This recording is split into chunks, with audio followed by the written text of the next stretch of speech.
নমস্কার, সংবাদ আজকে নিউজে আপনাদের স্বাগত। আপনাদের সঙ্গে আমি অনন্যা। প্রথমেই যে খবরের দিকে নজর রাখব, পূর্ব বর্ধমান জেলার বর্ধমান দুর্গাপুর লোকসভা কেন্দ্রের তৃণমূল কংগ্রেস প্রার্থী কীর্তি আজাদ বিপুল ভোটে জয়যুক্ত হয়েছেন। আর তারপর থেকেই দলীয় কর্মী সমর্থক এবং নেতৃত্ববৃন্দ এই বিজয়কে উদযাপন করছেন। তারা বিজয় মিছিল করছেন দিকে দিকে। বুধবার পূর্ব বর্ধমান জেলার বোহার 1 নম্বর অঞ্চলের রুকাশপুর শিকারপুর গ্রামে সেই ছবি উঠে এসেছে।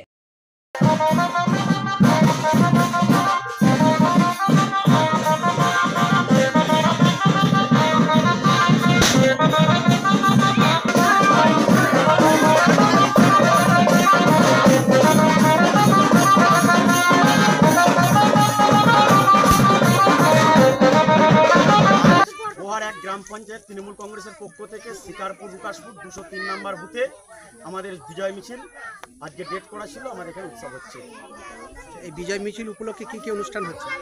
এখানে বিজয় মিছিল উপলক্ষে সকালবেলা একটু ছোট টিফিন করা হয়েছে, দুপুরবেলা একটু ভাত ভোজন হয়েছে এবং রাত্রে মাংস ভাত করা হয়েছে। কে কে উপস্থিত আছেন আপনাদের কর্মসূচি? এখানে আমাদের বোহার 1 নম্বর অঞ্চলে যার নেতৃত্ব অঞ্চল চলে উপপ্রধান জিন্নাত আলী শেখ, বোহার 1 গ্রাম পঞ্চায়েত উপপ্রধান জিন্নাত আলী শেখ এখানে উপস্থিত আছেন। বোহার 1 নম্বর অঞ্চল প্রেসিডেন্ট সভাপতি প্রণয় ব্যানার্জি এবং এখানে উপস্থিত আছেন এই আমাদের 203 নম্বর বুথ শিকারপুর রুকাশপুর সদস্যা পিঙ্কি মন্ডল বর্তমানে।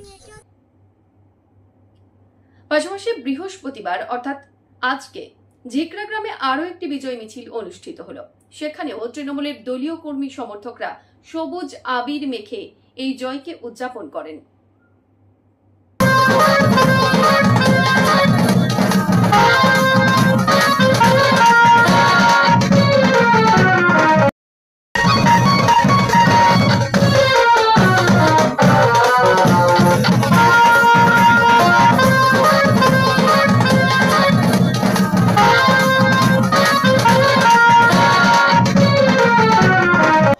লোকসভা নির্বাচনে বর্ধমান দুর্গাপুর লোকসভা কেন্দ্রে কীর্তি আজাদ মহাশয় বিপুল ভোটে জয়যুক্ত হয়েছেন এবং আমাদের মেমারি 2 নম্বর ব্লক থেকেও আমরা বিপুল ভোটে কীর্তি আজাদ মহাশয়কে জয়যুক্ত করেছি।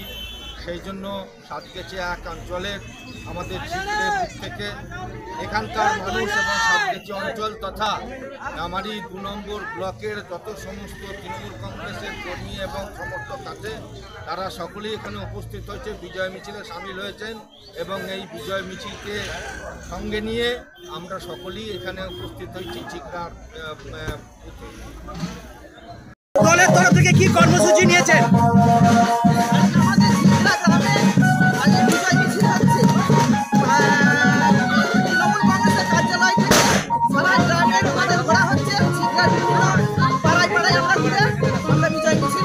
সাধারণ মানুষের ভোটারদের উদ্দেশ্যে কি বলবেন? ভোটারদের